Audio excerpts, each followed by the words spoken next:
Now, you already know here on Check the Facts with Q Talks, we don't just talk about the experience, we go out and live it. So I stepped out to Rosa Agave in Tribeca to sit down with Joseph Cordero, Operations and Beverage Director, to talk about elevated Latin cuisine, Mezcal culture, and what makes this space such a vibe, especially with Cinco de Mayo right around the corner. Take a listen to my conversation with Joe. All right, talkers. So, as promised, I am here with Joe, where Joe is going to give us a way more insight of what we really want to know about Rosa Agave. So, first thing first, I need to know the vision behind this. What made you guys come up with Rosa Agave and the name Rosa? Tell me a little bit more about it. So Rosa is the name of one of the co-founders' mothers, Okay. and we really wanted to create a space to highlight the heritage of Latin American cuisine, Okay. and give it a space in a space as elegant and refined as it truly is. Yeah, Yes. that is an understatement. Do you guys see the backdrop behind me? The elegance to the top. Now, let's talk about you a little bit. Yeah. Finance to fine dining. How did we get here? Where you came from the financial world and now you're here. Tell me a little bit about that journey and how did it guide you here?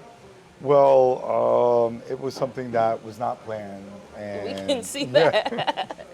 you know, I'm always up for a challenge. Okay. And there was a time in my life where I wasn't necessarily happy with what I was doing, or where it was taking me in a manner of speaking, Okay. because of how taxing that world can really be Yeah. on you. I mean, it'll So, drive you to drink. I can say that. oh yeah, absolutely, right? But essentially, what I did was I found my path. I started cooking for myself a lot and had some fun, learning about ingredients, learning about technique, Okay. and wound up making it my way to, almost to culinary school. I got accepted to the CIA and wound up not going because of the pandemic.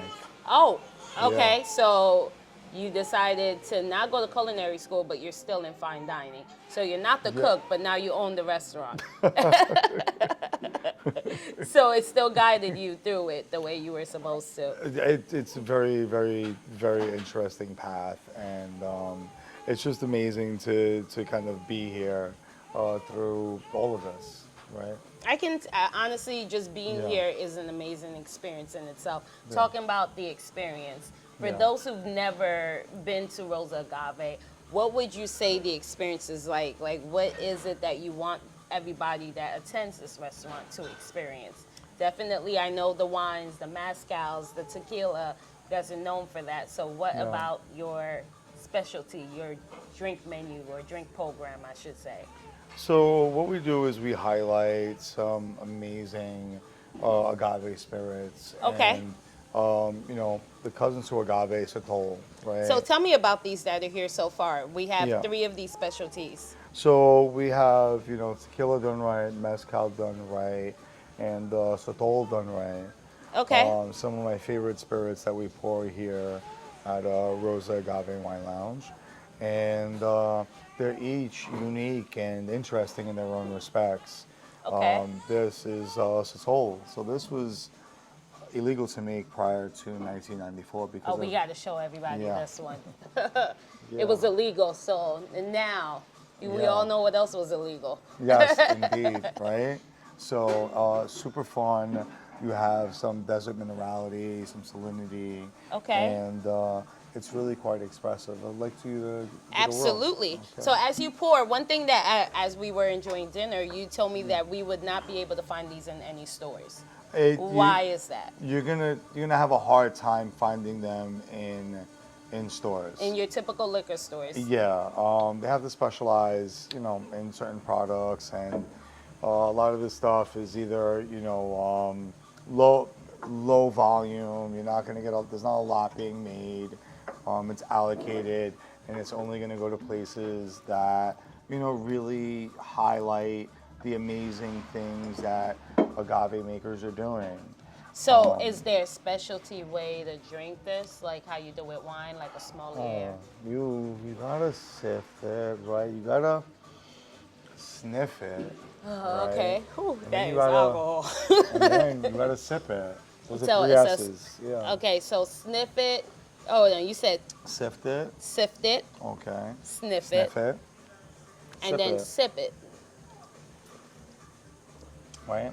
Because Wow, that is smooth. It doesn't Yeah. give you the back of the throat No. burn, or where you that chest Yeah. burn. I like this. yeah, no, it's So really is quite this a special. mezcal or is this a tequila? No, this is actually neither. This is sotol. It's something. Sotol. This is something unique in and of itself. It's its own thing, and this actually predates tequila and mezcal production. It doesn't come from Oaxaca or Jalisco, Mexico. This comes from Chihuahua, the deserts of Chihuahua, and it's Wow. really quite fascinating. Okay. It's a dacerulean plant. It's think of it as Alessandro would say, agave on Ozempic. Okay, it's tall, it's skinny, and Yep. it takes decades to grow and mature. And what you have is something that takes on the characteristics of its terroir, the terroir. So it's really quite expressive in terms of the environment it's grown in. So now for our ladies like myself who are postpartum trying to lose the baby weight, we can lose the weight off of this? Yeah, because there's no added sugar, nothing. You know, tequilas and mezcals Yeah. are some of the healthiest. calorie. Oh. Yeah, the healthiest spirits you can consume because there's nothing added to them. love that. Nature makes it perfect the way it is. So tell me a little bit about these last two. So this Okay. one, I see tequila on the name. Yeah. So this is Fortaleza. Fortaleza is something that is, they don't advertise. You know, they have an exceptional product. Okay. That it's very much, if you know, you know. Yeah, let me show the Okay. viewers. If you know, you know. So you think I can go to any other bar and request any of these? No. Certain places, yes, but most places, no. Exclusivity, you guys. That means you can only get it at Rosa Agave. You have to come here to get this. Yeah. And now, is this Well, something you have to come here to get them all together in one place. all, not just that, Yes. all of it. Yes. So now my question is this, do you do the same thing with this tequila where do the this- 3 S's? Yeah, you do the same thing with them Sift. all. Oh, You you're sift, learning so you much. sniff, We are drinking you tonight. sip. So it's a sift, sniff. Okay, this one gives me a, And this is actually the piña from the agave plant. So this is what's cut up, crushed via Interesting. tahona. Okay, that is what gives you this beautiful, beautiful spirit. so they take that actual from the plant to be Yeah. able to put, So these are all cut that's with a koa. unique, They're very like a unique. Mexican fruit ninja that just comes out. And then they're just, Because remember, this is like the all the Mexican stem, fruit ninjas, if you Right. guys know about the fruit right? ninjas. With a machete, basically. I love that. All right, but this is where the agave plant grows. Goes from, and yeah, then they're, the succulent wow. comes up, right? So it comes up and out. Some of them, depending how they grow, they really look crazy. Look like they're that, you know. You ever had, growing up in a Puerto Rican household, they always had the aloe plants in the house Yep. and everything. So you got to think about this as like a very big aloe, Aloe plant. sort of thing. It's a succulent. Agave is a succulent, very much like aloe. See, Yeah. I wouldn't, and I'm gonna ask you about that as well. For those who do not know what a mezcal or agave is, how is it that you're able to bring that experience out for them? Wait, I didn't do the 3 S's. Yeah. Sip, sniff, Sift. and then sip. Ooh, Yeah. clean. Very. I take a shot of this, and I hate shots. You don't take shots. You sip and savor. I'm sorry. You gotta sip and savor. We're not at the elegance level yet, talkers. We need Huh? to get there. Hold on. Oh, you come over here. We're gonna walk you right through it. We savor, you guys. You'll be savoring by as soon as you get in. Okay. You'll be sophisticated as soon as you walk in. Oh, this is what we're doing right now. All right, bet. Let's go. This is how we drinking now. That's it. And you see, it's not even a full glass. It's very No, little. just a little taste. Just a little So, taste. how would you, for those who are not familiar with the mezcal and the agave, how is it that you're able to bring that experience out and explain what it is that they are enjoying? So, truth be told, when people walk in and they take a gander at what we have behind the bar, um, they usually have time to ask a few questions. Okay. And when we get that conversation going, things become fluid and And they're many lessons start happening. uh Yeah, so you really do stuff like this on a daily basis. absolutely every single day. People ask questions and I'll walk them through what agave is, how it is. But for those of you listening at home, Yeah. what we have is an agave tasting every third Thursday of the month. And I wanted to touch about that because I Yeah. did see that. So every third Thursday, how many different agaves are we trying? So very much like today, we'll be trying 3. Okay. So I'm on 2 right now. We'll try a third one soon. Yeah. I do Okay. smell the difference. All right. So This one is giving me some type of flavoring. This one more subtle, but So- this one's a little more. so you know what that's potent. from? That's No. from so that's a tequila repasado, and that is aged in oak barrels. Okay, so you okay. get a little characteristics from the barrel, which and it's aged, so it takes on some of that the vanillas, the caramel that exists from the wood. Okay. Now, in terms of pairing, food Yeah. pairing, because one thing I do see with your menu, you guys have more smaller dishes, more unique plating. Because Yeah. I tried your quesadilla, really Thank good. you. I thought I wasn't gonna like it, love it. Yes. Definitely tuna is always my favorite. Yeah. And I also tried your taco, love that. Thank So you, thank how you. do you pair your foods to your mezcals and tequilas? So, there's a saying, with wine, what grows together goes together. Okay. So when you have notes from chiles and smoke, then there are notes in like sotol or mezcal that complement it very, very well. Okay. Okay. So what would you pair the solo Sotol? sokol Sotol? so That would be real. SOTOL Yes. sotol. Okay. Yes. That would actually be paired really nicely with our guac and chips. Really? Yeah. I That'd be can see nice. that. Okay, because you have that citrus, you have Mm-hmm. the salt and the minerality that comes through from the sotol, and it's going to give vibrance to the acid, the fat, I and can it's going see to cut that. through that. And then It's what really about your tequila? That's going to go with dessert. Which one? Dessert. Really? Yeah, that will go amazing with either I would say I the would've Mexican never paired flan, that. the flan, or the tres leches de maracuyá, which is a passion fruit tres leches for those of you who don't speak Spanish. Yeah. Okay. And then what about, now we got to try this last one. Yes. So that one is Mezcal. that's the mezcal. I was yes. trying to read to see if I could see it from the back. That's the Yeah. mezcal. Yes. Okay. Whoop. So we're trying the mezcal. So mezcal is something that is new to me. So it's not a tequila. Nope. Well, Interesting. Technically, all tequila is a mezcal, but not all mezcals are tequila. I would fail this class instantly. I'll tell you guys that right now. Yeah. So the differentiation between the two is that mezcal is cooked on the ground, whereas tequila is steamed. So it goes through the same process of similar. Interesting.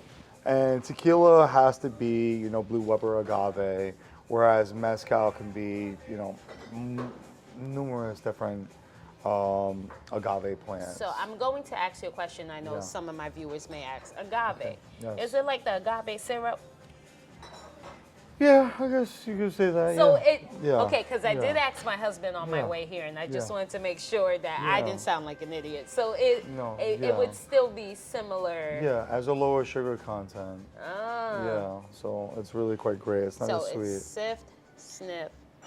You then- sift, you Sniff and you sip. I'm not gonna lie, if someone would have gave me this, I would have thought it was tequila. No. It's, See? But it is a little bit more potent than this one. This Yeah. one's a little bit more subtle, and this is Yeah. the tequila. yeah. I'm learning. The I'm aging learning. process does wonders, right? Yeah. But with Mezcal, it's not aged. This is an ensemble with two different, it's a blend Show everybody. between two different agave plants, which is really quite fascinating. So you get some of the characteristics of one plant and some of the characteristics from another. So, how did you learn all of this? Reading. Really? Lots and lots and lots of Reading reading. is fundamental. It is. Please read. Everyone, read, please. We'll all thank you later. Right? Who never Seriously. thunk? Yeah, Okay. all right. Really? No, Now, was but- this an interest that you always had? Or it was just one day you were drinking, you're like, I wonder when I'm So, drinking. to be perfectly honest, from my days in finance, I always loved scotch, and I would smoke cigars and go out. My husband and- would enjoy you right Yeah, now. and we would really go out and be able to appreciate things. And I was out with a coworker one day, and she's like, Joe, she's Mexican, and she's like, Joe, I really want you to try mezcal. This is something that you really, really like, and since you like scotch, this is something that you have to try. You must try it. Okay. I was like, okay, all right. I'm gonna text you later to say thank you, by the way. By the way. Yeah. And Changed my whole path. yeah, no, because you know she's like explaining the differences and the nuances, and this Okay. kind of started my curiosity, which led me down the rabbit hole. And when you have ADHD, you know, you just can't help it, right? Yeah. Okay, we're gonna learn everything we possibly can right now. Now I want to, yup. Yeah, and then we'll figure everything else later. Yeah. Okay. And down the rabbit hole I went. And the further down that rabbit hole I went, the more I saw and could appreciate and taste the parallels between scotch making and, you know, mezcal and agave making. I'm intrigued because I already know my career wasn't set on that as well. I just ended up here. But this is amazing how just reading and just drinking just changed your whole trajectory. All right, so to close out this interview so we can enjoy the rest of these drinks. So what is the experience you want every guest that comes into a Rosa Agave to leave with? So what's important to us is to kind of leave not just happy, but as if you learned something. Okay. Right? We're here to guide you through an experience, show you what the best Latin America has to offer in terms of, you know, food, wine, cocktails, and spirits. So we don't want, you know, people to think that Latin food is just cheap and expensive bites, that it can be presented in a fun and elevated manner using, you know, techniques that are utilized in, you know, the best kitchens in the world, because our pedigrees are from these kitchens, and we're Yes. applying some of the same techniques, not just in the kitchen, but behind the bar. But so I it's mean, really fun. You have burger joints that are like the most elegant spot in the world right now. So Yeah. why not take a Latin meal and turn it into a whole experience? Yeah, absolutely. I love this. This was amazing. So for those who are looking to come to Rosa Agave, especially during Cinco de Mayo, Yeah. what time should they pull up? Get here as soon as possible. We're gonna be busy. Okay. It was busy when I got here, Yeah. so. The longer you wait, the harder it is. It's going to be to get a drink, and it's okay, right? Because the best things are worth waiting for. But we don't want you to wait that long, so just get here early and get that drink in, and come chill with me through the chaos because it's going to be great. So what's the drink of mine that we should keep in mind to get during Cinco de Mayo? We are going to have several different margaritas. Okay, we have our beautiful. The most crushable cocktail in New York City is a Yuzu Kosho Margarita. It's amazing. All right, I stand on that. I love it. Okay, and we're gonna have several other variations. One that's gonna reflect the seasonality Okay. and something that's gonna be fun. Well, there Okay. you guys have it. Yeah. I am here with Joe from Rosa Agave, and you have to get here, especially for the margarita. It's a whole experience. You eat and drink at the same time. Trust me, you'll love it. Yeah. All right, till later. Yeah, Bye. and don't forget to ask about our tapache paloma and cilantro infused mezcal negroni. See, those Yeah. two. Yes. Till later. Bye. Oh, and our cafe de olla, which is really, really amazing. I and love it's it. new. Our Nikkei Negroni, also really quite amazing. We do some fun stuff. We have some new fun stuff coming. So please, please, please, please, please stay tuned. Oh, and we even have the mamai, which is I our don't think I'm going home because I kind of want to try all of this stuff. There's a lot in the works right now. Oh my God. Spring has sprung. And Spring is springing, so we're gonna do it. We outside, Okay, so that's what yes. that basically means. Yes. All right, you guys. When you get here, make sure you say Q Talk sent you. Till Okay. later. And ask for Bye. Joe. Yes, Ciao. ask for Joe. Salute. I love that. Yes. Oh, amazing. That was my conversation with Joe Cordero from Rosa Agave. And I mean, the experience speaks for itself. From the cocktails to the culture to the overall vibe, Rosa Agave is definitely a place you'll want to check out, especially with Cinco de Mayo coming up. If you're in New York, make sure you stop by. And if you enjoyed this episode, don't forget to share it with someone who loves great food, great energy, and a meaningful conversation. And as always, thank you for tuning in to Check the Facts with Q Talks. Be sure to subscribe, share, and stay connected for more conversations at the intersection of style, culture, and community. I'm your girl Q Talks, and I'll see you in the next episode where we talk about self-defense.